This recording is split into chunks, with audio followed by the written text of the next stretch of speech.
This channel does not promote any violent, harmful, or illegal activities. All content provided by this channel is meant for an educational purpose only. বাহ এবার হয়েছে স্বাদ। হ্যাঁ, অপূর্ব স্বাদ। এমডিএচ এর চাঙ্কি চাট মশলা জীবনে আসল স্বাদ জাগলো। আসল মশলা এসএস এমডিএচ।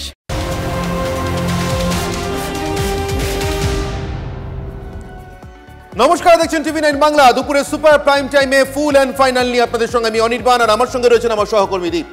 আজ শুরুতেই ফুল অ্যান্ড ফাইনালে যে খবরে চোখ রাখবো, এই যে স্যারের প্রশিক্ষণ, স্যারের প্রস্তুতি, এসব নিয়ে এত কথা হচ্ছে। স্যার মানে স্পেশাল ইন্টেন্সিভ রিভিশন, অর্থাৎ ভোটার তালিকার যে নিবিড় সংশোধনের কাজ চলছে বা শুরু হতে চলেছে, বিহারে চলছে, বাংলায় আসছে। এবার সেই কাজেই বিএলওদের কাজে স্থায়ী কর্মীদের দায়িত্ব দেওয়া হচ্ছে না বলে শুভেন্দু অধিকারী স্পষ্টতই অভিযোগ করলেন। তৃণমূলের দেওয়া তালিকা অনুযায়ী বহু বুথে অস্থায়ী কর্মীদের দায়িত্ব দেওয়া হচ্ছে। কয়েকদিন আগেই বিরোধী দলনেতা অভিযোগ করেছিলেন যে নির্বাচন কমিশনের কাজে যেন অস্থায়ী সরকারি কর্মীদের ব্যবহার না করা হয়, স্থায়ী সরকারি কর্মীদেরকে যাতে ব্যবহার করা হয়। আজ নতুন করে আবার শুভেন্দু অধিকারী অভিযোগ করলেন, তৃণমূলের দেওয়া তালিকা অনুযায়ী বহু বুথে অস্থায়ী কর্মীদের দায়িত্ব দেওয়া হচ্ছে বিএলওর কাজে। আমরা শুনবো কি বলেছেন শুভেন্দু অধিকারী। 1.1-এ বলা আছে পার্মানেন্ট স্টাফকে দিতে হবে। ইতিমধ্যে তৃণমূল কংগ্রেসের দেওয়া তালিকা অনুযায়ী বহু বুথে পার্মানেন্ট স্টাফকে দেয়নি এবং লিখে দিয়েছে যে ওখানে পার্মানেন্ট স্টাফ বুথে নেই। আমি ওই বুথগুলোতে প্রমাণ করে দেব পার্মানেন্ট স্টাফ থাকা সত্ত্বেও এরা না লিখে এপিট দিয়েছে। জেলে যেতে হবে, জেলে যেতে হবে। আপনারা জানেন না বিহারে যে এসআইআর হয়েছে 403 জনের নামে এফআইআর হয়েছে বিএলও, 53 জন বিএলও অ্যারেস্ট আছে বিহারের বিভিন্ন জেলে। আপনি বলছেন মমতার পুলিশ ধরবে না? মমতার পুলিশ যদি না ধরে তার জন্য কি করতে হয় 4 বছরে আমি প্রমাণ করে দিয়েছি, আবার প্রমাণ করে দেব। আমাদের প্রতিনিধি প্রদীপ্ত এই মুহূর্তে আমাদের সঙ্গে রয়েছেন। প্রদীপ্ত কান্তি ঘোষ আমার সঙ্গে রয়েছেন, কথা বলবো প্রদীপ্তর সঙ্গে। প্রদীপ্ত, সরাসরি বিরোধী দলনেতার দিক থেকে হুঁশিয়ারি আসছে এবং এই অভিযোগ অত্যন্ত গুরুতর। নির্বাচন কমিশন সূত্রে কিছু জানা যাচ্ছে কি? নির্বাচন আধিকারিকের যে দপ্তর কলকাতাতে রয়েছে সেই দপ্তর সূত্রে কিছু জানা যাচ্ছে প্রদীপ্ত? দেখো, স্পষ্ট করে তাদের তরফ থেকে কিছু জানানো হয়নি, কিন্তু তাদের বক্তব্য একেবারে নির্বাচন কমিশনের যে নিয়ম রয়েছে সেই নিয়ম মেনেই তারা কাজ করছেন। তবে বিরোধী দলনেতা যে অভিযোগ করছেন সেই অভিযোগ যদি লিখিতভাবে তাদের কাছে আসে তারা প্রয়োজনীয় পদক্ষেপ করবেন। তবে এই বিষয়টি সামনে আসার পর তাদের তরফ থেকেও কিন্তু খোঁজ খবর নেওয়া হচ্ছে এই গোটা বিষয়টা সম্পর্কে।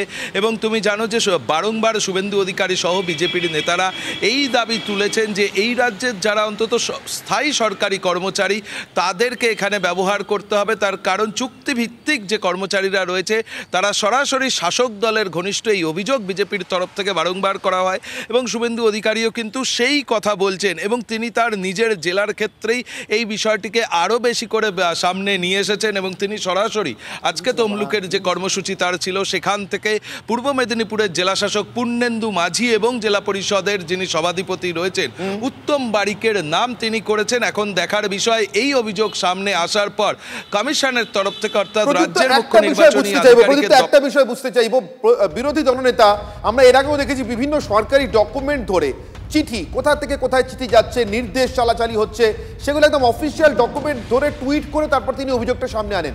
এক্ষেত্রে অভিযোগটা আগে আনলেন, এখনো পর্যন্ত কোনো লিখিত অভিযোগ হয়নি। তুমি বলছো নির্বাচন কমিশন সূত্রে তেমনই খবর। কোথাও কি একটা চাপে রাখার কৌশলও কাজ করছে এক্ষেত্রে শুভেন্দু অধিকারীর দিক থেকে?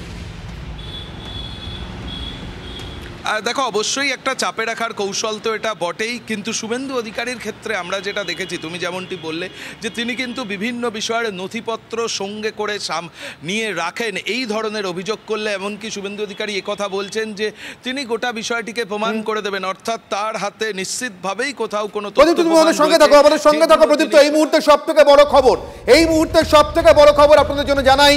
রাজ্যের বিরোধী দলনেতার চাঞ্চল্যকর দাবি, শুভেন্দু অধিকারীর চাঞ্চল্যকর দাবি, বাংলায় ভোটার তালিকা থেকে 1,25,00,000 রোহিঙ্গা এবং বাংলাদেশি মুসলিমদের নাম বাদ যাবে।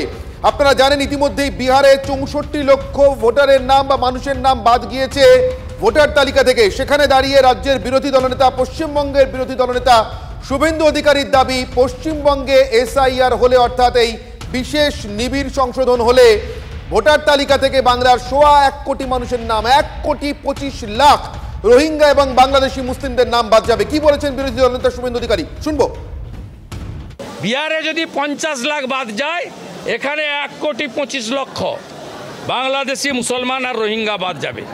আর সব হিন্দুদেরকে আমি অ্যাসিওর করছি, ভারতীয় হিন্দু মুসলমানকে অ্যাসিওর করছি, আর ধর্মীয় কারণে বাংলাদেশ থেকে আসা হিন্দুদের অ্যাসিওর করছি, একটা কারোরও কোনো অসুবিধা হলে উপরে মোদিজি যদি গ্যারেন্টার থাকেন, এই রাজ্যের এলওপিও একটা ছোটোখাটো গ্যারেন্টার। আমি 15ই আগস্টের পরে এই কন্যা সুরক্ষার মতো রাস্তায় নামবো। রোহিঙ্গা মুক্ত, বাংলাদেশি মুসলমান অনুপ্রবেশ মুক্ত ডক্টর শ্যামাপ্রসাদ মুখার্জির বাংলা চাই। মুখ্যমন্ত্রী 14 বছর পরে উনি তো বিরোধী নেত্রীর মতো কথাবার্তা বলছেন। উনি টুপি পরানোর মাস্টার, এবারে টুপি পরবে না, এবারে বাঁটনা মাত, এবারে যোগীজির যে স্লোগান বাঁটেঙ্গে তো কাটেঙ্গে, এবারে কোই বাঁটনে वाला হিন্দু নেই হ্যায়। এই মুহূর্তে অরূপ চক্রবর্তী আমার সঙ্গে রয়েছেন, তৃণমূল কংগ্রেসের মুখপাত্র। অরূপবাবু, আমি বিরোধী দলনেতার ভাষায় বলছি, তিনি একটু আগে যে কথা বললেন সেই ভাষায় বলছি। এ রাজ্যের তরফ থেকে ছোটখাটো গ্যারেন্টার বিজেপির শুভেন্দু অধিকারী বলছেন, দাবি করছেন বাংলার ভোটার তালিকা থেকে এসআইআর হলে বাংলায় 1.25 কোটি মানুষের নাম বাদ যাবে এবং তারা সবাই রোহিঙ্গা আর বাংলাদেশি। অরূপবাবু, আপনাদের প্রতিক্রিয়া। দেখো, বিজেপি এই লোকসভা হারার পরে 18 থেকে 12 হওয়ার পরে ওরা নিজেদের পার্টির সংগঠনে একটা এসআইআর চালু করেছে। সেই এসআইআর এর ফসল হচ্ছে শুভেন্দুর দাপট কমিয়ে শ্রমিক ভট্টাচার্য তাকে রাজ্য সভাপতি করা। বিজেপি যদি সত্যি সত্যি এসআইআর চালু করে, সবার আগে বিজেপি থেকে নামটা বাদ করবে শুভেন্দু অধিকারী। এই যে বড় বড় ডায়লগ মানছে, 1,25,00,000 রোহিঙ্গা, সারা পৃথিবীতে রাষ্ট্রপুঞ্জের তথ্য বলছে 14 থেকে 15 লক্ষ রোহিঙ্গা সারা পৃথিবীতে, আর 1,25,00,000 রোহিঙ্গার নাম পেয়ে গেল। শুধু রোহিঙ্গা বলছেন না কিন্তু অরূপবাবু, বলছেন রোহিঙ্গা এবং বাংলাদেশি।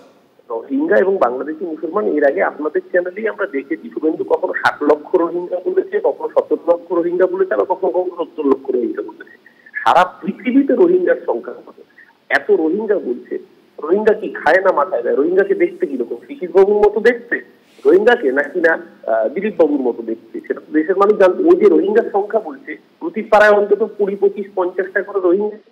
বিজেপির কোন নেতাকে বলুন রোহিঙ্গারা সোমবার দিন ভাত খায়, মঙ্গলবার রুটি খায়, বুধবার স্নান করে? রোহিঙ্গা কি খায় না মাথায় দেয়? দ্বিতীয় কথা, শুভেন্দু। অনেক ধন্যবাদ। অরূপ চক্রবর্তী আমার সঙ্গে ছিলেন, তৃণমূল কংগ্রেসের মুখপাত্র আমার সঙ্গে সরাসরি ছিলেন। আমি আবারও ফিরে যাব প্রদীপ্তর কাছে। প্রদীপ্ত, এসআইআর এখনো শুরু হয়নি, তার আগেই বিরোধী দলনেতার তরফ থেকে তার ভাষায় এ রাজ্যের ছোটখাটো গ্যারেন্টারের তরফ থেকে গ্যারেন্টি যে 1,25,00,000 নাম বাদ যাবে। আরও একটা চাপের কৌশল, নাকি এর মধ্যে কোনো বাস্তবতার ছোঁয়া আছে বলে সূত্র মারফত খবর পাচ্ছ? দেখো, একটা তো চাপের কৌশল বটেই, কিন্তু আমরা যা এই শেষ কয়েকদিন ধরে কথাবার্তা বলে প্রশাসন বা কমিশনে যেটা জানা যাচ্ছে যে এই রাজ্যের ভোটার তালিকাতে বুথ পিছু কিন্তু বেশ কিছু মৃত ভোটারের নাম রয়েছে। এবং বিহারের ক্ষেত্রেও সিইসি নিজে জ্ঞানেশ কুমার যে কথা জানিয়েছেন, তাহলে এই যে গোটা প্রক্রিয়ার ক্ষেত্রে কিন্তু বেশিরভাগ মৃত ভোটারের নাম বাদ যাচ্ছে, তার পাশাপাশি বাদ যাচ্ছে ডুপ্লিকেট ভোটার, আর বাদ যাচ্ছে কারা, যে দুটি জায়গাতে যাদের নাম রয়ে গিয়েছে, অর্থাৎ এই 3টে ক্যাটাগরি থেকেই কিন্তু এইগুলো বাদ যাচ্ছে। এবং পশ্চিমবঙ্গের ক্ষেত্রেও সেই সংখ্যাটা স্বাভাবিকভাবেই বিহারের তুলনায় বেশি হবে, তার কারণ আমাদের ভোটার সংখ্যাটাও অনেকটাই বেশি। ফলে সেই বাদ গেলে এই রাজ্যের যে প্রাথমিক একটা হিসেব নিকেশ আমরা জানতে পাচ্ছি, সেখানে প্রায় 70 লাখের কাছাকাছি সংখ্যাটা হতে পারে।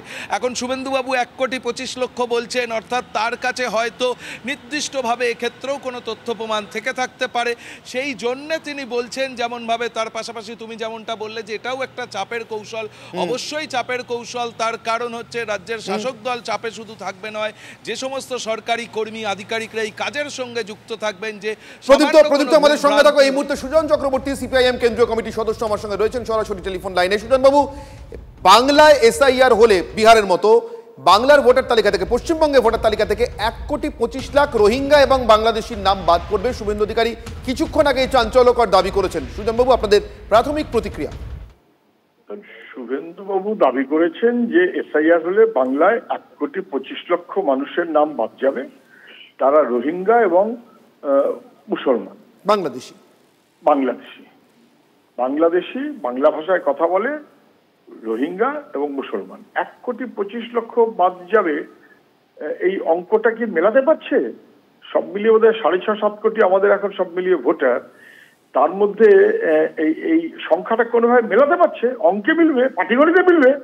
আমি বলছি এগুলো সব। আরে রোহিঙ্গা মানুষের সংখ্যা কত? আন্তর্জাতিকভাবে বলা হয় 10 লক্ষ। আপনি তো সব রোহিঙ্গা করে যাচ্ছেন। কাকে রোহিঙ্গা বলছেন?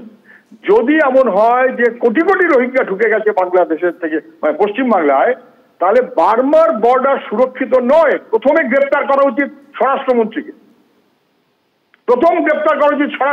আপনি একটি অপদার্থ। আপনি বর্ডার পাহারার কোনো ব্যবস্থা করতে পারেননি। কোটি কোটি ঢুকে গেল কি করে? বাংলাদেশ ঢুকে গেল কি করে? 2 বছর ধরে আছে তা তো না। তাহলে স্বরাষ্ট্রমন্ত্রী উনি আছেন বোধহয় 10-11 বছর। তার বিরুদ্ধে মিছিল করবার যোগ্যতা যাদের নেই তারা ঢাকবার চেষ্টা করে। ধরুন আসামে ডিভোটার করার পর যখন তালিকাতে বেরোলো 22 লক্ষ মানুষের, ওরা বললো মুসলমান। দেখা গেল 22 লক্ষের মধ্যে 18 লক্ষ মানুষ হিন্দু।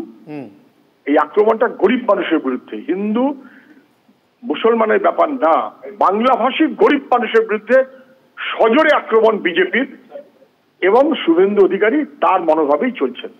অনেক ধন্যবাদ সুজনবাবু আপনার প্রতিক্রিয়ার জন্য। বিহারে ভোটার তালিকায় বিশেষ নিবিড় সমীক্ষা নিয়ে যখন বিতর্ক তুঙ্গে, তারই মধ্যে এবার বাংলায় বুথ স্তরে সরকারি আধিকারিকদের প্রশিক্ষণ নির্বাচন কমিশনের। দক্ষিণ কলকাতার নজরুল মঞ্চে চলছে এই প্রশিক্ষণ। দেখাবো সেই ছবি। বৃহস্পতিবার মুর্শিদাবাদ, মালদা, উত্তর এবং দক্ষিণ দিনাজপুরের বিএলওদের প্রশিক্ষণ হয়েছে।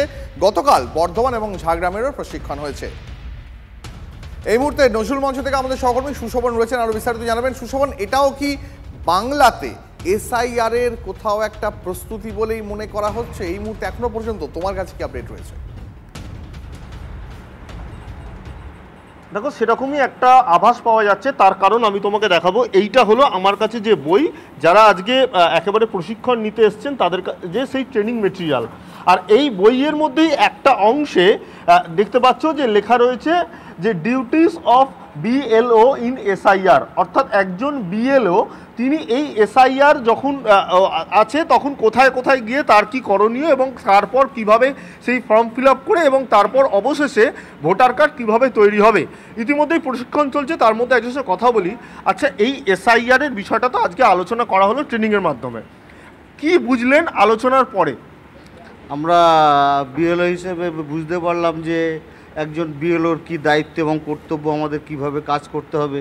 কমিশনের বিভিন্ন নির্দেশিকা সেগুলো আমাদের বোঝালো যে একজন বিএলও মানে কোন কোন নিয়মাবলী মেনে চলবে এবং কিভাবে সেগুলো মানে বাড়ি বাড়ি যাবে, হাউস টাউস সার্ভে করতে, এসআইআরের ক্ষেত্রে এটা নতুন করে ক্ষেত্রে। এবং ওনারা বললো যে আমরা এটা খুব হয়তো এখানে বাংলায় চালু হতে পারে কি না ততটা এখন সঠিক বলতে পারছে না ওনারা বলছে, তবে ওনারা প্রস্তুতি পর্ব অনেকটা মানে আগিয়ে রাখছে আর কি। আরেকটা জিনিস জিজ্ঞাসা করবো, এই যে এসআইআর যেটা লেখা রয়েছে, এর আগেও তো বহু ট্রেনিংয়ে আপনি অংশগ্রহণ করেছেন নিশ্চয়ই, তো এখানে কি এই তখন এই এসআইআর এর বিষয়বস্তুটা এতটা মানে এত বিস্তারিতভাবে ছিল না, এবারে বিস্তারিতভাবে বইতে রয়েছে? না, আমাদের মানে আমি বিএলও হিসেবে যেহেতু নতুন, কিন্তু একটা শুনেছি এখানে যে 2010 সালে বিএলও ট্রেনিংয়ে একটা মানে হাত বুক দেওয়া হয়েছিল, ছোটো একটা পুস্তিকা দেওয়া হয়েছিল, কিন্তু এটা এই বিএলও বইটা যেটা মানে আমাদের দিল এটা নতুন দেখছি আর কি।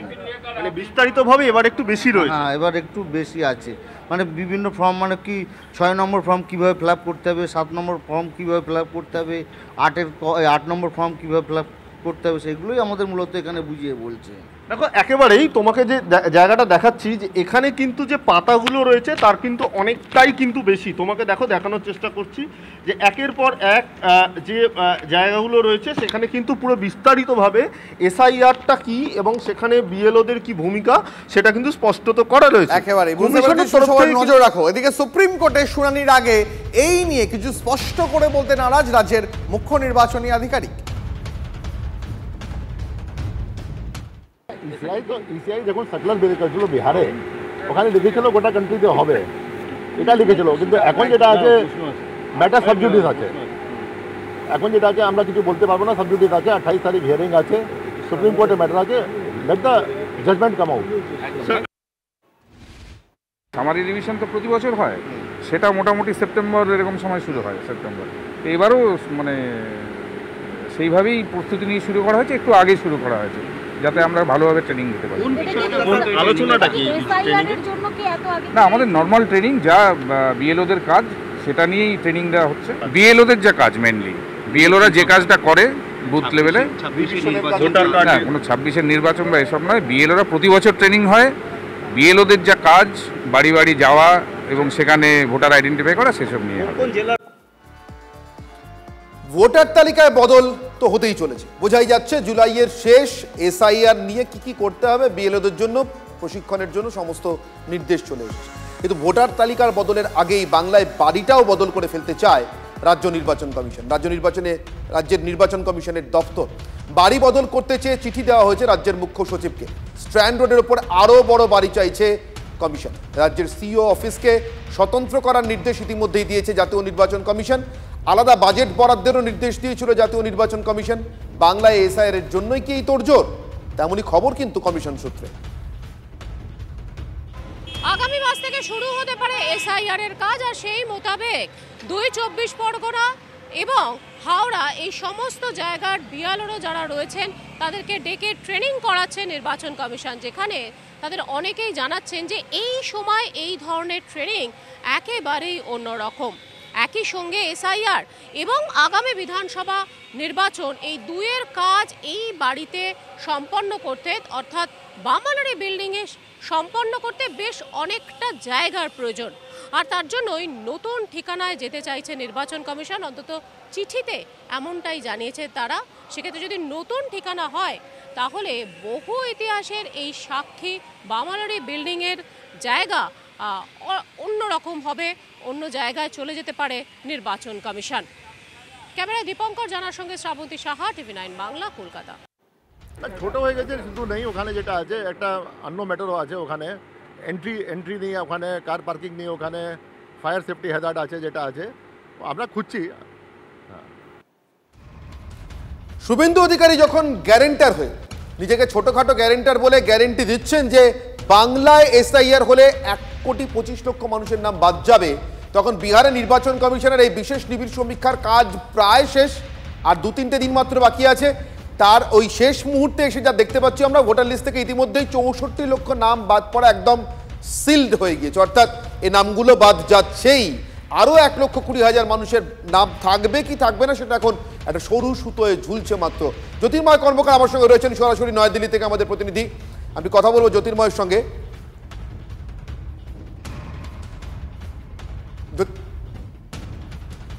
জ্যোতির্ময়, যেটা জানতে চাইবো তোমার কাছ থেকে, যে শুভেন্দু অধিকারী এই বাংলায় 1,25,00,000 নাম বাদ পড়ার প্রায় গ্যারেন্টি দিচ্ছেন, গ্যারেন্টার হয়ে যাচ্ছেন, সেখানে 64 লক্ষ নাম বাদ পড়া বিহার, সেখানে পরবর্তী স্ট্র্যাটেজি কি? আরজেডি সহ বিরোধীদের, তারা তো কদিন ধরে সংসদ অচল রাখলেন, রাস্তায় নামলেন, এবার কি করবেন জ্যোতির্ময়? দেখো, এখনো পর্যন্ত নির্বাচন কমিশন সূত্রে যে খবর পাওয়া যাচ্ছে যে প্রক্রিয়া এখনো পর্যন্ত চলছে। 1 আগস্ট একটা খসড়া তালিকা ঘোষণা করা হবে। অর্থাৎ খসড়া তালিকা কি, কাদের কাদের নাম এই ভোটার তালিকায় থাকছে, যাদের নাম ভোটার তালিকায় থাকছে না, যাদের নাম বাদ যাচ্ছে, তারা আবার নতুন করে আবেদন করতে পারবে। যাদেরকে বলা হচ্ছে যে তাদের বাড়ির ঠিকানায় গিয়ে পাওয়া যায়নি, যদি তারা এসে যোগাযোগ করে তাহলে তাদের নাম ইনক্লুশনের সুযোগ থাকছে। অর্থাৎ এই প্রক্রিয়া চলবে। কিন্তু প্রশ্ন হচ্ছে যে রাজনৈতিক পদক্ষেপ কি হবে। তৃণমূল কংগ্রেসের সূত্র থেকে যে খবর আমরা পাচ্ছি যে 21শে জুলাইয়ের মঞ্চ থেকে মমতা বন্দ্যোপাধ্যায় ঘোষণা করেছিলেন যে বিহার মডেল যদি বাংলায় বাস্তবায়নের চেষ্টা হয় তাহলে তিনি যে কোনো মূল্যে তা রুখবেন এবং প্রয়োজনে কমিশনের অফিস ঘেরাও করবেন। তার সেই ঘোষণা বাংলায় এসআইআর শুরু পর্যন্ত হয়তো অপেক্ষা করতে হবে না। যে খবর আমরা পাচ্ছি যে তৃণমূল কংগ্রেস এখনই প্রস্তুতি নিচ্ছে, অন্যান্য ইন্ডিয়া জোটের দলগুলির সঙ্গে তারা কথা বলছে, দিল্লিতে রাজনৈতিক কর্মসূচি নেওয়া হতে পারে, কমিশনের অফিস ঘেরাও হতে পারে এবং বাংলাতেও এই ধরনের রাজনৈতিক কর্মসূচি নেওয়া হবে। অর্থাৎ মানুষের মনের মধ্যে কোথাও একটা পলিটিক্যাল ন্যারেটিভ স্পষ্ট করে দেওয়া যে জোর করে একটা বৃহৎ অংশের মানুষের ভোটার তালিকা থেকে নাম বাদ দেওয়ার চেষ্টা হচ্ছে। অপর দিক থেকে বিজেপি যে কথা বলছে যে অবৈধ ভোটার যারা অনুপ্রবেশকারী তাদেরকে ভোটার তালিকায় রাখার আপ্রাণ চেষ্টা চালিয়ে যাচ্ছে তৃণমূল। অর্থাৎ দুটি পরস্পর বিরোধী ন্যারেটিভ নিয়ে দুপক্ষই ময়দানে নামছে। মানুষ কোন পক্ষকে গ্রহণ করে তা অবশ্যই ভোটের রেজাল্ট প্রমাণ করবে নিশ্চিতভাবে। তবে সামনের কয়েকটা মাসও বোধহয় কিছুটা তার পরিচয় দেবে জ্যোতির্ময়। সত্যি সত্যি রাস্তায় নাম বাদ পড়া প্রকৃত বৈধ ভোটাররা যারা দাবি বিরোধীদের নেমে আসেন কি, নাকি তারাও নির্বাচন কমিশনের এই আগের ভোটার তালিকার সঙ্গে আজকের ভোটার তালিকা তুলনা করলে যেভাবে 64 লাখ নাম বিহারে ভ্যানিশ হয়ে গিয়েছে, পশ্চিমবঙ্গে যেটা 1,25,00,000 হবে বলছেন শুভেন্দু অধিকারী, এই কোটি কোটি বা লক্ষ লক্ষ মানুষ কার্যত ভ্যানিশ হয়েই থেকে যান, রাস্তায় তাদের খোঁজ মেলে কিনা সেটাও বোধহয় একটা দিক নির্দেশ হতে পারে। আপাতত ধন্যবাদ জ্যোতির্ময় তোমাকে।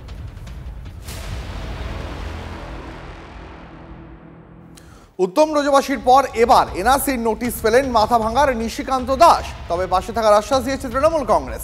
আসাম থেকে এনআরসির নোটিশ মাথাভাঙার ওই বাসিন্দার কাছে। নোটিশ পাওয়ার পর কাগজপত্র নিয়ে আসামে গিয়ে জমির দলিল সহ একাধিক প্রমাণপত্রও তিনি দেখান, কিন্তু অভিযোগ কর্তৃপক্ষ সেই সমস্ত কাগজ দেখে সন্তুষ্ট নয়, আর তাতেই চিন্তা বেড়েছে নিশিকান্ত দাসের। তিনি পেশায় খুচরো ডিম বিক্রেতা, তার বয়স 72 বছর। তার ঘুম ছুটে গেছে এই মুহূর্তে এনআরসির চিঠি হাতে পেয়ে। প্রমাণপত্র দিয়ে আনার পরে দারোগায় বলছে যে যাও আমি প্রমাণপত্র পাইলাম, তুমি কুচবিহারের লোক, কাজ করো। তারপরে 6 মাস আমি রইলাম ওইখানে, কাজ করলাম, করার পরে আমি বাড়িতে চলে আইলাম। এখন 28-30 বছর পরে এখন এই যে নোটিশটা আসছে। কবে আসছে নোটিশটা? আসছে মোটামুটি 1.5-2 মাস হয়। বাবার ভোটার লিস্ট আছে? বাবার ভোটার লিস্ট আছে। মানে পাইছেন খুঁজে? হ্যাঁ পাইছি। তা আপনার বাবা কবে মারা গেছে? বাবা মারা গেছে আজ 45 বছর হয়। এনআরসির নোটিশ এসে পৌঁছেছে এই বাংলার 3 জনের কাছে এখনো পর্যন্ত। পাশাপাশি সেই সব কটা ছবি পিসিআরকে দেখাতে বলবো। কোচবিহার, মাথাভাঙা, ফালাকাটা, উত্তরবঙ্গের 3জন বাসিন্দার কাছে, উত্তম কুমার ব্রজবাসী, নিশিকান্ত দাস এবং অঞ্জলি শীল ফালাকাটার বাসিন্দা তিনি, তাদের কাছে আসাম থেকে এসে পৌঁছেছে এনআরসির নোটিশ। উত্তরবঙ্গের আরেকজন বাসিন্দা যার কাছে এনআরসির নোটিশ পৌঁছেছে আলিপুরদুয়ারের ফালাকাটার বাসিন্দা অঞ্জলি শীল। তার বাড়িতে পুলিশ মারফত এনআরসির নোটিশ এসে পৌঁছেছে। তার বাপের বাড়ি আসামের ধুবুরিতে। 35 বছর আগে তার বিয়ে হয় এবং গত প্রায় 25 বছর ধরে তিনি ফালাকাটাতেই রয়েছেন। নোটিশ হাতে পেয়ে ভয় নয়, সন্দেহ প্রকাশ করেছেন অঞ্জলি। আসাম ফরেনার্স ট্রাইব্যুনালে যাওয়ার প্রস্তুতি নিচ্ছেন তিনি। চলতি মাসের গোড়ার দিকে কোচবিহারের উত্তম কুমার ব্রজবাসীও এনআরসি নোটিশ হাতে পান। উত্তরবঙ্গেরই আরেক বাসিন্দা অঞ্জলি শীল, এবার তাকেও আসাম ফরেনার্স ট্রাইব্যুনাল একই রকমের নোটিশ পাঠিয়েছে বলে অভিযোগ। কোনো রাজনৈতিক দলে আমি আগেও যাইনি, এখনো আমি যাব না। আমার যাওয়ার হলে আমি জিনিসটাকে, আমার যে নোটিশটা আমার জন্য আসছে সেটাকে আমি আগে যাচাই করব, তারপর। এখনো পর্যন্ত পাওয়ার পর কি মনে হচ্ছে আপনার যে এটা সত্যি না মিথ্যা? সত্যি মিথ্যা এটাকে আমি এখনো প্রমাণ করতে পারিনি। যেখান থেকে আসছে সেখানে আমার যেতে হবে, তাকে প্রমাণ করতে হবে, তারপর। আমি এটা নিয়ে এখনো কিছু বলতে পারছি না। না, ভয়ের ব্যাপার না, আমাকে এটা তো প্রমাণ করতে হবে। মানে প্রমাণ পেলে তবেই আপনি সিদ্ধান্ত জানাবেন? হ্যাঁ, সিদ্ধান্ত জানাবো। তারা বলছে আমরা তো কোনো চিঠি পাইনি, আমাদের তো কেউ জানায়নি। তার মানে এটা বোঝা যাচ্ছে যে মানুষকে, পশ্চিমবঙ্গের মানুষকে বিভ্রান্ত করার জন্য আজকে মমতা ব্যানার্জির এজেন্সি আইপ্যাক, তারা বোধহয় তার অফিস থেকে, ক্যামাক স্ট্রিট থেকে এই চিঠিগুলো তৈরি করে মানুষের কাছে পাঠাচ্ছে। স্বচ্ছতার সাথে ভোট হলে বিজেপির জেতার কোনো আশা নেই এবং বারবার তারা চেষ্টা করে দেখেছে, পশ্চিমবাংলায় তারা জিততে পারেনি। সমস্ত ক্ষমতা প্রয়োগ, কেন্দ্রীয় ক্ষমতা প্রয়োগ করেও তাদের জেতা সম্ভব হয়নি। তাই তারা এনআরসির যে জুজুটা, সেই জুজুটা দেখিয়ে আসামের গভর্নমেন্ট কিভাবে বিজেপি পশ্চিমবঙ্গে কোনো নাগরিককে, যাদের ভোটার কার্ড আছে, আধার কার্ড রয়েছে, সমস্ত নথিপত্র রয়েছে, তাদেরকে সেখান থেকে নোটিশ করে কিভাবে, এটা আমরা বুঝে উঠতে পারছি না।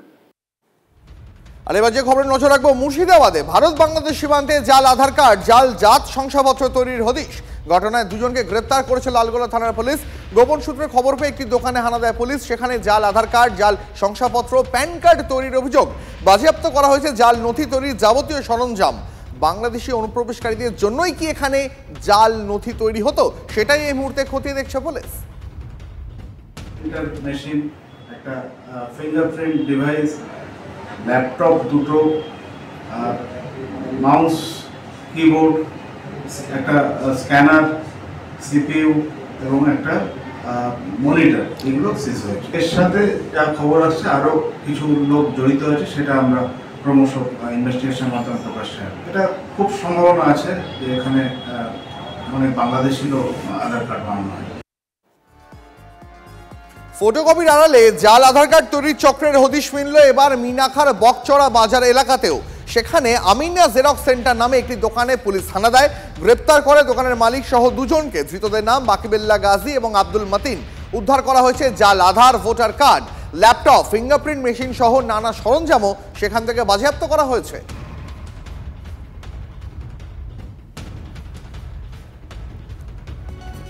পরে খবরে নজর রাখবো পরিযায়ী শ্রমিকদের জন্য পুলিশের উদ্যোগের পাল্টা ইমেল আইডি এবার শুভেন্দু অধিকারীর। সোশ্যাল মিডিয়ায় ইমেল আইডি দিয়ে বিরোধী দলনেতা লিখেছেন, বাংলায় কাজ করা পরিযায়ী শ্রমিকরা পুলিশি হেনস্থার শিকার হলে তথ্য সহ জানালে তিনি তাদের পাশে দাঁড়াবেন। একই সঙ্গে শুভেন্দু অধিকারী এও লিখেছেন, বাংলার কোনো নাগরিক যদি রোহিঙ্গা বা অনুপ্রবেশকারী বাংলাদেশির খোঁজ পান তাহলে সেই তথ্যও ইমেল মারফত পাঠান। এই মুহূর্তে তৃণমূল কংগ্রেসের তরফ থেকে মুখপাত্র তন্ময় ঘোষ আমাদের সঙ্গে রয়েছেন। তন্ময়বাবু, আপনার প্রতিক্রিয়া চাইব। রাজ্যের পুলিশ ইতিমধ্যেই বাংলার পরিযায়ী শ্রমিক যারা ভিন রাজ্যে কাজ করতে গেছেন, বিপদ আপদে পড়লে তাদের যোগাযোগ করবার জন্য একটি হেল্পলাইন নাম্বার দিয়েছেন। তার পাল্টা বিরোধী দলনেতার এই ইমেল অ্যাড্রেস কিভাবে দেখছেন আপনারা? আমার মনে হচ্ছে বিরোধী দলনেতা সম্পূর্ণভাবে রাজনৈতিকভাবে দিশাহীন হয়ে পড়েছেন। উনি যেটা বলছেন, কি করছেন বুঝতে পারছেন না। বাঙালিদের পক্ষে না বাঙালিদের বিরুদ্ধে, এইটা ওনাকে সর্বসমক্ষে জানাতে হবে। প্রথম কথা হচ্ছে, যে সমস্ত রাজ্য থেকে এই অভিযোগগুলো আসছে, সমস্ত রাজ্য বিজেপি শাসিত রাজ্য।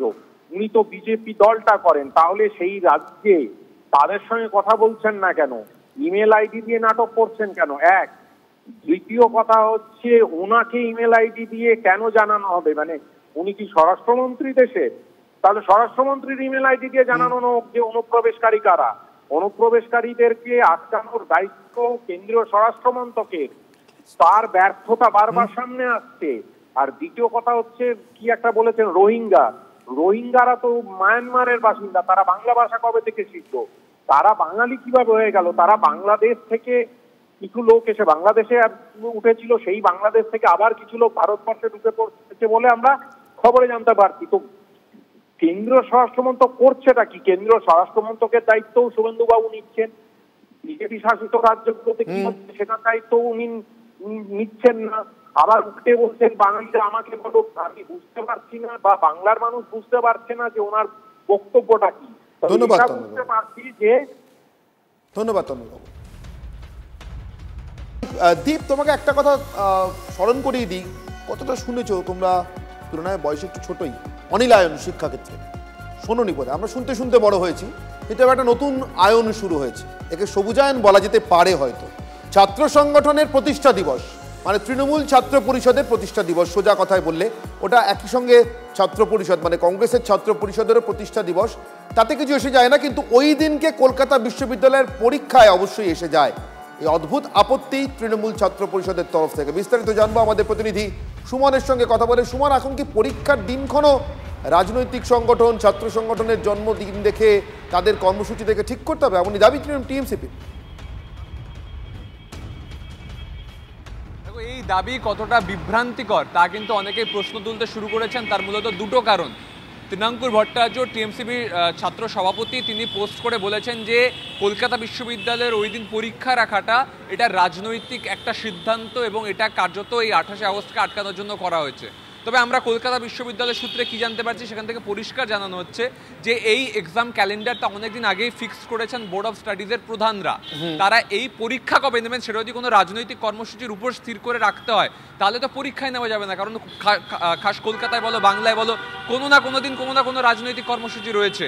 সেই দিন কেন পরীক্ষা নেওয়া হবে, সেদিন কোন রাজনৈতিক সংগঠনের কোন প্রোগ্রাম আছে তা দেখে কিন্তু কোনোভাবে পরীক্ষা সম্ভব না। তৃণাঙ্কুর ভট্টাচার্য যতই এর কথা বলুন না কেন, তিনি ফেসবুকেও লিখেছেন, তবে কলকাতা বিশ্ববিদ্যালয় দাবি করছে যে পরীক্ষা হচ্ছে এক্সাম ক্যালেন্ডার মেনেই। আমাদের সঙ্গে থাকো সুমন। শান্তা দত্ত আমার সঙ্গে, আমাদের কাছে তার বক্তব্য এসে পৌঁছেছে, কলকাতা বিশ্ববিদ্যালয়ের ভারপ্রাপ্ত উপাচার্য। তিনি কি বলেছেন এই প্রসঙ্গে শুনে নেব। বোর্ড অফ স্টাডিজ এর মিটিং বসিয়ে যখন করে না, রুটিন করে, তখন একাডেমিক ক্যালেন্ডারে আমরা দেখে নিই যে গভর্নমেন্ট হলিডেজ আছে কিনা, হ্যাঁ, বা একটা বড় বন্ধ টন থাকলেও একটু বিচার্য থাকে। কিন্তু এছাড়া যদি আমাদের এরকম সবকটা রাজনৈতিক দলের অনুষ্ঠানকে মাথায় রেখে কাজ করতে হয় তাহলে তো পরীক্ষা তো চলবেই না। আর সবকটা দলেরই তো নানা রকম রাজনৈতিক অনুষ্ঠান আছে, তাই না? এটা তো অতিরিক্ত আবদার হয়ে যাচ্ছে একেবারে। হয়তো কেউ কোনো সময় এগুলো ওদের আবদার মিটিয়েছিল হতে পারে, জানি তো সেই থেকে হয়েছে এইসব। তৃণমূল ছাত্র পরিষদের রাজ্য সাধারণ সম্পাদক অভিরূপ চক্রবর্তী এই মুহূর্তে আমাদের সঙ্গে রয়েছেন। অভিরূপ বাবু, আপনাকে স্বাগত। আপনাদের এই অদ্ভুত দাবির কারণটা কি? তৃণমূল ছাত্র পরিষদের জন্মদিনে, সংগঠন প্রতিষ্ঠা দিবসের দিনে পরীক্ষা রাখা যাবে না? দেখুন, 28শে আগস্টকে কেন্দ্র করে যেভাবে এই পরীক্ষা ফেলেছে এই অন্তর্বর্তী উপাচার্য, তার তীব্র প্রতিবাদ আমরা জানাচ্ছি। কারণ বারংবার আমরা দেখেছি তৃণমূল ছাত্র পরিষদকে এই উপাচার্য আক্রমণ করে গেছেন। যখন ক্যালকাটা ইউনিভার্সিটিতে এমপ্লয়িজ অ্যাসোসিয়েশন সিপিএম ওখানে ধর্মঘট থাকে, তখন তিনি মুখে কুলু পেটে বসে থাকেন। তখন শিক্ষাঙ্গনে নিয়ে প্রশ্ন ওঠে না, তখন শিক্ষার উপর আঘাত আসে না।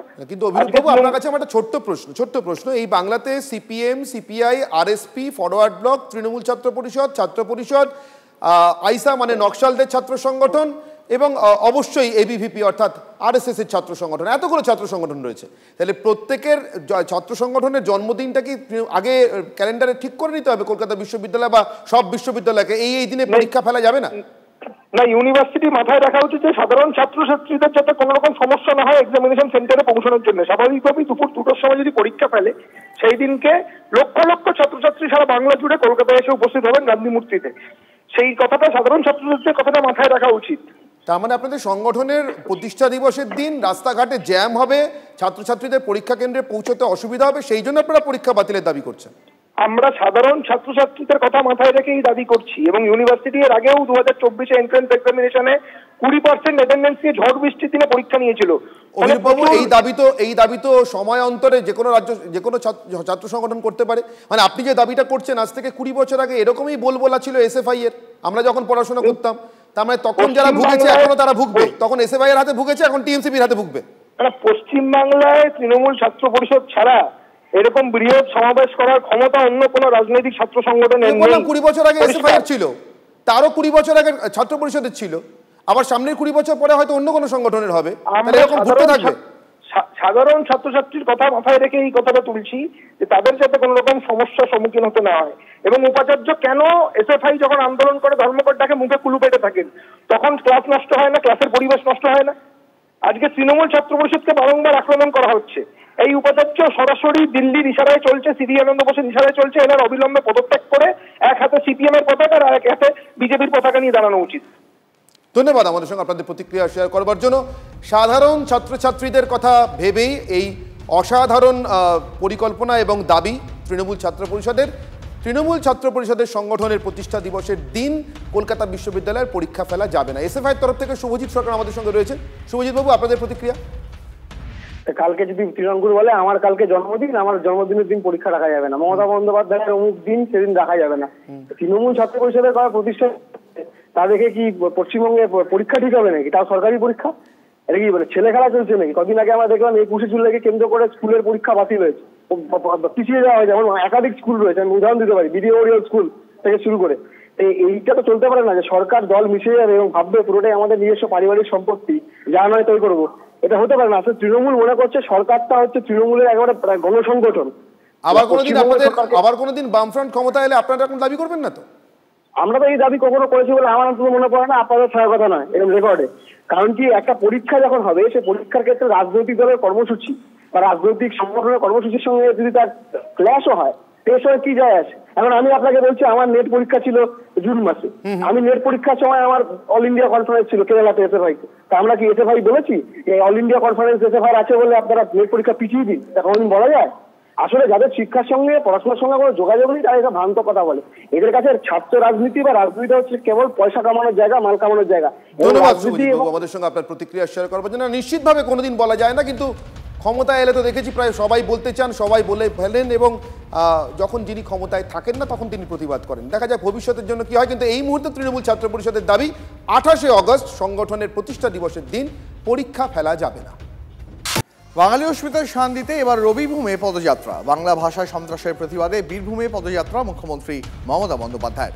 কর্মসূচির একদিন আগেই বীরভূম পৌঁছে যাবেন মুখ্যমন্ত্রী। 27 তারিখ বীরভূম যাচ্ছেন তিনি। পরের দিন অর্থাৎ 28 তারিখ বোলপুর থেকে পদযাত্রায় যোগ দেবেন মুখ্যমন্ত্রী। ওই দিনই বোলপুরের গীতাঞ্জলি প্রেক্ষাগৃহে প্রশাসনিক বৈঠক করবেন। এমনকি বীরভূমের কোর কমিটির সঙ্গেও বৈঠকে বসার কথা রয়েছে তার। কাজল কেষ্ট দ্বন্দ্বে জেরবার বীরভূম জেলা তৃণমূল নেতৃত্ব বারবার সেই দ্বন্দ্ব মেটানোর বার্তা দেওয়া হলেও কোনো কাজের কাজ হচ্ছে না। তার মধ্যেই অনুব্রত মণ্ডলের ভাইরাল অডিও নিয়ে ইতিমধ্যে অস্বস্তিতে পড়তে হচ্ছে শাসক দলকে। আর এই আবহে তৃণমূল সুপ্রিমো বীরভূমে গিয়ে কি বার্তা দেন, এখন সেদিকেই তাকিয়ে রয়েছে জেলা নেতৃত্ব। বীরভূম জেলাকে স্বয়ং আমাদের দলনেত্রী, বাংলার বাগিনী, বাংলার মা, আমাদের মা মাননীয় মমতা বন্দ্যোপাধ্যায় পরিচালনা করছেন। তিনি যদি মনে করেন বসতেই পারেন, তিনি ডাক দিতেই পারেন। আমরা সবসময়ের জন্য হাজির আছি। দিদি যে নির্দেশ দেবে সেটাকে পালন করতে। স্বভাবতই তিনি যদি চান, তিনি যদি ইচ্ছা করেন, তিনি মনে করেন আমাদের সঙ্গে বসার প্রয়োজন আছে, আমাদেরকে কোনো নির্দেশ দেওয়ার প্রয়োজন আছে, তো তিনি ডাকতেই পারেন। আমরা সবাই প্রস্তুত যাওয়ার জন্য। আলোচনা করলাম, এসপি সাহেবও ছিলেন, আধিকারিকরা সবাই ছিলেন, সিএম সিকিউরিটি থেকেও যারা এসছে, সবাই মিলে আমরা বসে কিভাবে র্যালিটাকে সুষ্ঠুভাবে করা যায় তার জন্য দুবার যে দুটো ভাগ আছে ওনাদের, একটা হচ্ছে স্টার্টিং পয়েন্টে আর একটা হচ্ছে এন্ডিং পয়েন্টে। স্টার্টিং পয়েন্টে আমরা শান্তবিতানে বসে করেছি এবং গীতাঞ্জলিতে বসে এন্ডিং পয়েন্টেরও একটা সুষ্ঠুভাবে যাতে কাজটা হয় তার জন্য মিটিং আমাদের হয়ে গেল। ভাগাভাগির খেলায় তৃণমূলের দুই যুযুধান গোষ্ঠী নিজেদের মধ্যে লড়াইয়ে ব্যস্ত, আর মমতা ব্যানার্জি এসে সেই লড়াই কতটা সামাল দিতে পারবেন সে নিয়ে নিশ্চিতভাবে তৃণমূলের নিচুতলার লোকেদেরই কোশ্চেন আছে। 24 ঘন্টা পর মমতা বন্দ্যোপাধ্যায় রবিভূমে পা রাখবেন, কিন্তু তার আগে আবারও বীরভূমে প্রকাশ্যে চলে এলো তৃণমূল কংগ্রেসের মধ্যে গোষ্ঠী কোন্দল। সাঁইথিয়ার ছবি দেখাবো। সাঁইথিয়ায় পঞ্চায়েতের উপপ্রধানের বিরুদ্ধে দলেরই মহিলা পঞ্চায়েত সদস্যকে অশ্লীল ভাষা এবং তার স্বামীকে হুমকি দেওয়ার অভিযোগ। পঞ্চায়েতের সাধারণ সভা চলাকালীন তাকে অশ্লীল ভাষায় গালিগালাজের অভিযোগ উপপ্রধানের বিরুদ্ধে। আর এই গোটা ঘটনায় যথেষ্ট অস্বস্তিতে পড়তে হয়েছে স্থানীয় তৃণমূল নেতৃত্বকে। হিমাদ্রি রয়েছেন আমাদের সঙ্গে, বিস্তারিত জানবো এই বিষয়ে কথা বলবো। হিমাদ্রি, মমতা বন্দ্যোপাধ্যায় যাওয়ার 24 ঘন্টা আগে এবার সাঁইথিয়া থেকে তৃণমূল কংগ্রেসের গোষ্ঠীদ্বন্দ্বের খবর পাওয়া যাচ্ছে। এখনো পর্যন্ত কি আপডেট রয়েছে এবং জেলা তৃণমূল মুখ সামলাবে কি করে, কি প্ল্যান তাদের? একেবারেই মুখ্যমন্ত্রী মমতা বন্দ্যোপাধ্যায় আসবেন আগামীকাল। তার আগেই সাঁইথিয়াতে ফের তৃণমূলের গোষ্ঠীদ্বন্দ্ব মাথাচাড়া দিয়েছে। এখানে মহিলা এক সদস্য তিনি উপপ্রধানের বিরুদ্ধে অভিযোগ করছেন যে তাকে অশ্লীলভাবে গালাগালিজ করা হয়েছে একটি বৈঠক চলাকালীন পঞ্চায়েতে। এছাড়াও তার স্বামীকে হুমকি দেওয়া হয়েছে। এই ধরনের একাধিক বিষয় লিখিতভাবে তিনি ইতিমধ্যেই সাঁইথিয়া ব্লকের বিডিওকে জানিয়েছেন। সব মিলিয়ে প্রশ্ন উঠছে যেখানে অনুব্রত মণ্ডল, কেষ্ট, অপরদিকে কাজল শেখ, এই যে গোষ্ঠীদ্বন্দ্ব, শুধু কি সেই নিচুর তলাতেও কিন্তু একেবারে গোষ্ঠীদ্বন্দ্ব লেগে রয়েছে এবং সেই গোষ্ঠীদ্বন্দ্ব এবার প্রকাশ্যে চলে আসছে। যদিও যার বিরুদ্ধে অভিযোগ উপপ্রধান তুষারকান্তি মণ্ডল, তিনি কিন্তু এই বিষয়ে ক্যামেরার সামনে কোনো কিছু বলবেন না বলে জানিয়ে দিয়েছেন, তিনি এই বিষয়ে মুখ খুলবেন না। অপরদিকে অপর গোষ্ঠী যারা রয়েছে, যারা অভিযোগ করছে, তারা বলছেন যে এইভাবে একাধিকবার, শুধু এইবার নয় এর আগেও একাধিকবার তুষারকান্তি মণ্ডল এই ধরনের কাজকর্ম করেছে। বেশ, হিমাদ্রি।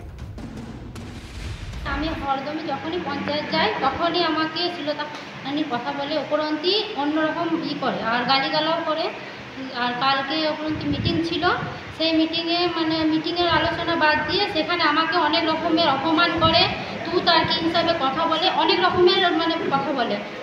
আর তার জন্য আমি করেছি, ব্লকে গেছিলাম, একটা দরখাস্ত করেছি। গ্রামের কোনো উন্নয়নের জন্য যদি কথা বলি, সেটা আমাকে ঘুরে উত্তর দেয় যে না, তোমাদের গ্রামে অনেক উন্নয়ন হয়ে গেছে, আর কিছু উন্নয়ন হবে না। কিন্তু আদার্স অন্য গ্রামে কিন্তু উন্নয়ন চলছে আর হয়ে যাচ্ছে, হরদমই হয়ে যাচ্ছে। আমাকে অজস্র ভাষায় গালাগালিজ করে, থ্রেটও দেয়, মারার হুমকিও দেয়। তাকে থ্রেট কে দিয়েছিল? তুষারকান্তি মণ্ডল। কেন দিচ্ছিল?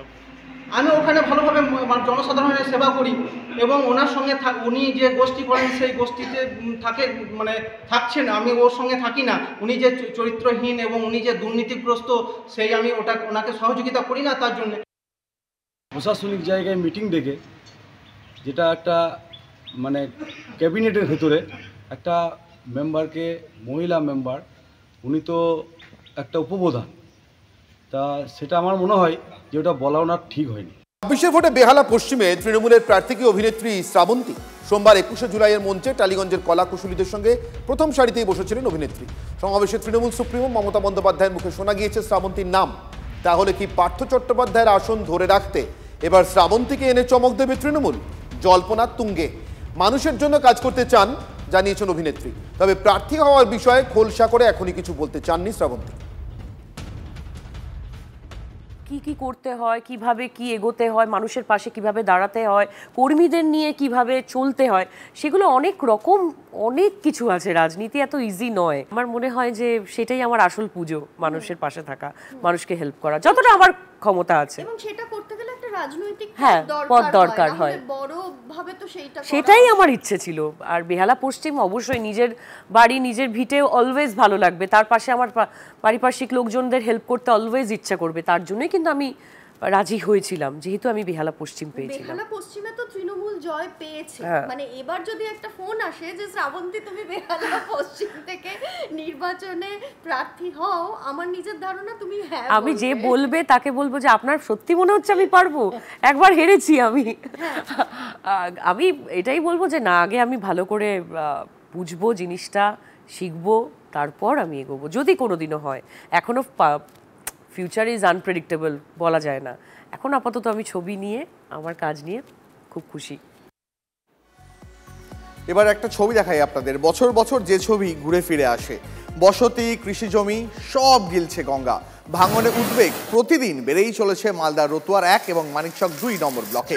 আতঙ্কে ভিটেমাটি ছেড়ে চলে যাচ্ছেন মহানন্দটোলা এবং বিলাইমারি অঞ্চলের একাধিক গ্রামের বাসিন্দারা। তাদের আশঙ্কা, তাদের ভয় যে প্রত্যেক দিন যেভাবে কৃষিজমি, বসত ভিটে নদীগর্ভে তলিয়ে যাচ্ছে, এখানে বোধহয় আর বেশি দিন তাদের মাথা গোঁজার ঠাঁই হবে না। গৃহহীন এই মুহূর্তে কম করে 65টি পরিবার। এই মুহূর্তে আরো বিস্তারিত জানবো এবং ছবি দেখবো। আমাদের সঙ্গে সুব্রতোষ, আমাদের প্রতিনিধি রয়েছেন। সুব্রতোষ, একটাই প্রশ্ন বছর বছর করতে হয়, জানো তো, যে শুধু বর্ষা এলেই কি এই ছবি যখন ধরা পড়ে তখন প্রশাসনের যারা কর্তা রয়েছেন তাদের কি বর্ষার একটু আগে থেকে সতর্ক হওয়াটা তাদের দায়ের মধ্যে পড়ে না? তারা কি দায়বদ্ধ নন এটার প্রতি? একদমই তাই দীপ। কারণ হচ্ছে যে প্রশ্নটা তুমি করলে, এই প্রশ্নের উত্তর আমরা সেই একই রকমভাবে বছর বছরই দিতে থাকছি। কারণ যে ঠিক যেমনভাবে বছর বছর ভাঙন হয়, এটা ফি বছর এটা খুব কমন হয়ে গেছে। এবং একই সাথে এটাও খুবই কমন যে বর্ষার সময় টনক নড়ে প্রশাসনের, বর্ষার সময় টনক নড়ে সেচ দপ্তরের, এবং তারা তখন লোক দেখানো কাজ করে। কিন্তু বাকি শুখা মরশুমগুলো পুরো ফাঁকা থাকে, তখন কেন কাজ হয় না, এই প্রশ্নটা উঠছে। এবং কারণ এবার এর অভিযোগটা করার পাশাপাশি যারা রয়েছে গ্রামবাসীরা, যারা দিনের পর দিন সে ভাঙন দেখে এসেছে, ভাঙন সম্পর্কে, নদী সম্পর্কে যারা যে কোনো শিক্ষিত বিশেষজ্ঞর থেকেও হয়তো খুব কম জানেন না, যারা সেই মানে প্রান্তিক মানুষগুলো, তারাও কিন্তু এখন যেটা বলছেন, যেটা অভিযোগ করছেন, আসলে বর্ষার সময় করা হয় এই কারণেই যেহেতু মোটা টাকা আত্মসাৎ করা যায়। কারণ সে খুব স্বাভাবিকভাবে যে বালির বস্তা বা মাটির বস্তা ফেলে তাতে ভাঙন প্রতিরোধ তো হয়ই না, মাঝখান থেকে সেই লক্ষ লক্ষ টাকা যে কাজ, যে টেন্ডার, সেটা মাধ্যমে কেউ না কেউ তার সেই টাকা পকেটস্থ করে এবং লাভবান হয়। মাঝখান থেকে সেই দুর্গতরা যারা বছর বছর তারা মানে নতুন করে উদ্বাস্তু হয়, যেমন ঠিক এই মুহূর্তে তোমার রতুয়াতে সবচেয়ে বেশি ভাঙন হচ্ছে। এবং রতুয়া 1 নম্বর ব্লকের শ্রীকান্তটোলা, কান্তটোলা, মনিরামটোলাতে ইতিমধ্যেই গতকালকে থেকে আজকের মধ্যে প্রায় 65টি পরিবার, মানে সেই ছবিটা আমরা দেখতে পাচ্ছি। এই পরিস্থিতিতে দুর্গতরা তারা ছুটছেন নিরাপদ আশ্রয়ের খোঁজে। কেউ বাঁধের ওপরে, কেউ আত্মীয়দের বাড়িতে গিয়ে রাতটুকু কাটাতে চাইছেন, অন্তত এই ভয়ে যে ঘুমের মধ্যে যেন তাদের পরিবার সহ গঙ্গায় তলিয়ে না যেতে হয়। অনেক ধন্যবাদ সুব্রতোষ। 65 মানে 1 লাইন 65 জনের বাড়ি ঘর ভাঙা হয়ে গেছে। আমাদের 15 বছরের জায়গার দরকার। বস্তা ভিটাই চলে যাচ্ছে, তো আমাদের দুবেলা খেয়ে কি হবে? খেয়ে কি হবে বলেন, আপনি বলেন কি হবে? দুনিয়া খেতে খেয়ে কি হবে? শেষ হয়ে গেল, ব্যবস্থা হয়ে গেল, ভালো হতো, না হলে জায়গা তো কিনতে পারি না। সব জমির জায়গা, সব বাড়ি ঘর কেটে গেল। ভাঙন হচ্ছে। খাবার কি খাবো স্যার? খাবার তো বহুত পেটে খাইতেও খাওয়া যায়, মানে জায়গাটা ফুরিয়ে গেলে আর খাওয়া যাবে না। আপনারা কি আজকে খেতে যাবেন? কে? না, আমরা খাইতে যাব না। আপনাদের দাবি কি আছে? আমরা দাবি আছে আমরা গঙ্গাটার কোনো ব্যবস্থা করবে। এবার তো একদম বানা যাবে, সব কিছু হবে, আর তারপরে পিকনিক মানিয়ে দেখে আবার চলে যায়।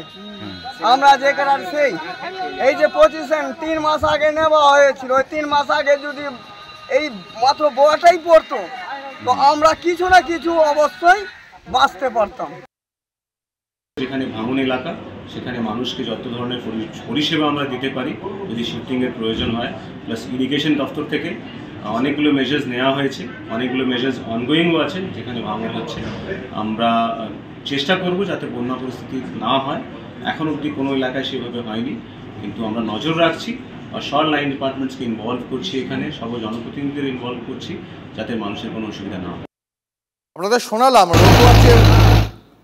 আপনাদের শোনাচ্ছিলাম রতুয়ার যে বাসিন্দারা যাদের মাথার ওপর থেকে ছাদে চলে যাচ্ছে, তারা বলছেন যে আমরা প্রশাসনের ত্রাণ শিবিরে কেন যাব, আমরা যাব না, আমরা খালি পেটে থাকলেও যাব না। এই মুহূর্তে পাশাপাশি দুটো ছবি দেখাচ্ছি আপনাদের। একদিকে দেখাচ্ছি রতুয়ায় ভাঙনের ছবি, অন্যদিকে দেখাচ্ছি গ্রাম ছেড়ে কিভাবে একের পর এক পরিবার তারা চলে যাচ্ছেন অন্য জায়গাতে যাতে একটু নিরাপদে থাকতে পারা যায়। এই মুহূর্তে ছবি দেখাচ্ছি আপনাদের পাশাপাশি দুটো ছবি। একদিকে ভাঙনের ছবি দেখাচ্ছি, অন্যদিকে দেখাচ্ছি যে কিভাবে গ্রাম ছেড়ে বাসিন্দারা চলে যাচ্ছেন এবং তারা একটু নিরাপদ আশ্রয়ের খোঁজে যাতে রাতের বেলা ঘুমানোর সময় গঙ্গার ভাঙনে পরিবার সহ তলিয়ে না যেতে হয়, সেই আতঙ্কে তারা গ্রাম ছেড়ে চলে যাচ্ছেন। সেই ছবি দেখাচ্ছি আপনাদের। আর কিছুক্ষণের মধ্যে নতুন করে গঙ্গা ভাঙনের কবলে শামশেরগঞ্জের নতুন শিবপুর গ্রামও হঠাৎই নদীগর্ভে তলিয়ে যায় গ্রামের পাকা রাস্তার একটা বড় অংশ। কয়েকদিন আগেও গঙ্গা ভাঙনে তলিয়ে যায় এলাকার বেশ কয়েকটি বাড়ি এবং জমি। নতুন করে নদী ভাঙন শুরু হওয়ায় আতঙ্কে এলাকাবাসী, তারা ভিটে মাটি ছেড়ে অন্যত্র পালাচ্ছেন। দেখুন সেই ছবিটা আরো একবার। রতুয়ার ছবি দেখাচ্ছিলাম এতক্ষণ আপনাদের, এবার শামশেরগঞ্জের ছবিটাও দেখাচ্ছি। দেখুন সেখানে কি অবস্থা। একটু একটু করে বাড়ি প্রত্যেক দিন ভেঙে তলিয়ে যাচ্ছে নদীগর্ভে। সেই আতঙ্কে সেখানকার মানুষও এই মুহূর্তে গ্রাম ছেড়ে নিরাপদ আশ্রয়ের খোঁজ শুরু করে দিয়েছেন। শামশেরগঞ্জের নতুন শিবপুর গ্রামের ছবি এটা। সাধারণ বাড়ি নয় দীপ, দেখো একেবারে পাকা বাড়ি। এই মানুষগুলিকে ত্রাণ শিবিরে নিয়ে যেতে চাইলে তারা যাবেনই বা কেন? যার সর্বস্ব আছে এবং শুধুমাত্র প্রশাসনিক গাফিলতিতে, একে প্রাকৃতিক বিপর্যয় বলা যায় না, একেবারে ডেকে আনা বিপর্যয়। প্রশাসনিক গাফিলতিতে যারা প্রত্যেক বছর ভিটে মাটি হারা হচ্ছেন, সর্বস্ব হারা হচ্ছেন, তারা কেন ত্রাণ শিবিরে যেতে চাইবেন দীপ? এটা তো একটা আত্মসম্মানের প্রশ্ন এবং ক্ষোভের জায়গা থাকাটা খুব সঙ্গত। ভয় তো লাগবে, তো কি করবো? ভয় করলে তো আবার থাকতে হবে, থাকার আশ্রয় না হলে যতদিন না হবে ততদিন থাকছি, কোন রকম ভাবে চলছে, চেষ্টা করছি কোনো জায়গায় যাওয়ার। এখন পর্যন্ত মানে পরিস্থিতিও হয়নি। নতুন করে ভাঙন শুরু হয়েছে, আমাদের বাড়িঘর তলিয়ে গেল বা বাড়িঘর চলে গেল। আমরা চাইছি যে আমাদের থাকার এখন জায়গা নাই, এক কাঠা জায়গা নাই, আধ কাঠা জায়গা নাই যে কোথায় থাকবো না থাকবো। ভারী বৃষ্টিতে উত্তাল সুন্দরবনের নদী এবং সমুদ্র। অমাবস্যার কটালের জেরে জলস্তর কয়েক গুণ বেড়েছে। পাথর প্রতিমার গোবর্ধনপুর গ্রামে প্লাবন ঠেকাতে তৈরি করা হচ্ছিল অস্থায়ী বাঁধ। সে বাঁধ ভেঙে চিন্তা বাড়ছে। অর্থাৎ যে ছবি দেখলেন মালদার রতুয়ার শামশেরগঞ্জ, এবার যদি আপনি সুন্দরবনে চলে আসেন সে ছবির সামান্যতম পরিবর্তন হবে না। ওই একই ছবি, ওই একই অস্থায়ী বাঁধ, ওই বর্ষাকালেই কাজ, আর কাজের নামে আসলে লুটপাট। আর তাতে শেষমেশ লুট হচ্ছে আসলে সাধারণ মানুষের ভিটে মাটি, জমি, ভবিষ্যৎ। বাঁধ ভেঙে ক্রমশ চিন্তা বাড়ছে অঞ্চলের মানুষের। নোনা জল ঢুকে প্লাবিত হচ্ছে বিঘার পর বিঘা কৃষি জমি। অর্থাৎ শুধু একবারের জন্য নিজের জমি বাড়ি ভিটে ছেড়ে চলে যাওয়া নয়, এরপরে ফিরে এলেও কত বছর যে জমিতে আর চাষ করতে পারবেন না তার কোনো ইয়ত্তা নেই। তার কারণ নোনা জল ঢুকে ও জমির চরিত্রটাই চলে যাচ্ছে, ওখানে আর চাষ হবে না। জলবন্দী হয়ে রয়েছে 70 থেকে 80টি পরিবার। বাপি হালদার জানাতে এসে তো দেখে গেল, আমরা তো বললাম হ্যাঁ আমরা সাহায্য করবো, এই তো বলে হয়ে যেতে যে আজকে শ্রাবণ মাসটা 8 তারিখ হয়ে গেলে এখনো পর্যন্ত আমাকে কোনো নিরুপায় না। না থাকবে না, এই ঘটালে ভেঙে যাবে, পুরা বাঁধ তো ভেঙে গেছে।